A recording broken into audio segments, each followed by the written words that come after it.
ওরে ভাই ভাই, পাইপ পড়িছে, ইস কি ব্যথা, আল্লাহ।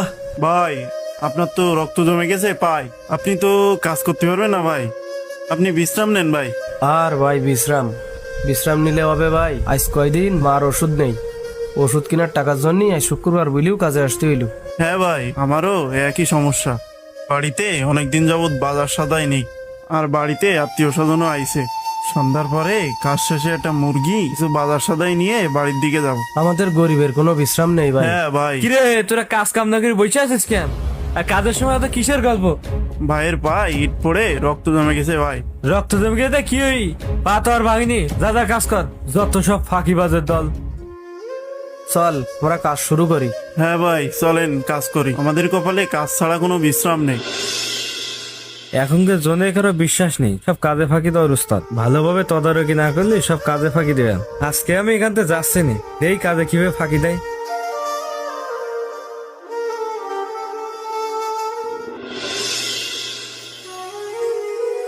ভাই কাজ তো শেষ, তাহলে টাকাটা দেন। এই নে তোর টাকা, এনে ধর। ভাই একটা কথা কথাম, কি কথা? আমার মা খুব অসুস্থ ভাই, ওষুধ কিনতে হবে। আপনি যদি একদিনেরটা বাড়াই দিতেন তাহলে আমার খুব ভালো হইতো। কোনো অগ্রিম টাকা টাকা হবে না, তুই কাজ করবি টাকা পাবি, কাজ ছাড়া অগ্রিম করে টাকা টাকা দিতে পারবো না। আর দেখা গেলে তুই কাজ করছিস, দুদিন পর তোর খোঁজ পাচ্ছি নি, অগ্রিম টাকা দিয়ে মরবো না আমি? ভাই অল্প কিছু টাকা দেন অগ্রিম। টাকা হবে না, তোর উপকার কি কোনো লাভ আছে আমার? যা দাদা সামনে তো সর। ভাই দেখেন তো আপনার টাকা কম দেশ কিনা। হ্যাঁ ভাই 90 টাকা কম দিয়েছে। তাহলে মালিক কি ভুল করলু? চলেন দিন শুনে আসি। ভাই আপনার তো মনে হয় কোথায় ভুল হয়েছে, টাকা তো জনের দাম 400 টাকা, আপনি 310 টাকা দিয়েছেন আর 90 টাকা। কিসের ভুল? টাকা আমি ঠিকই দিছি।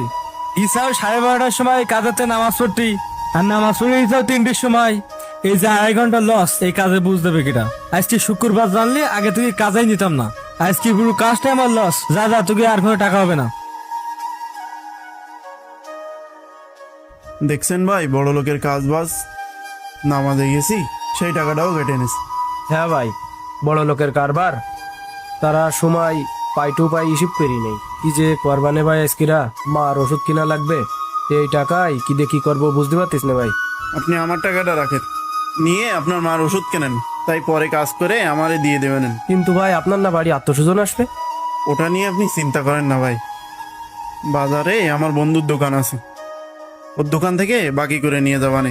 বড় লোকরা গরিবরে মানুষ বিলি মনে করে না, কিন্তু দেখেন ভাই আপনিও গরিব আমিও গরিব, আমাদের ভিতরে কত ভালোবাসা।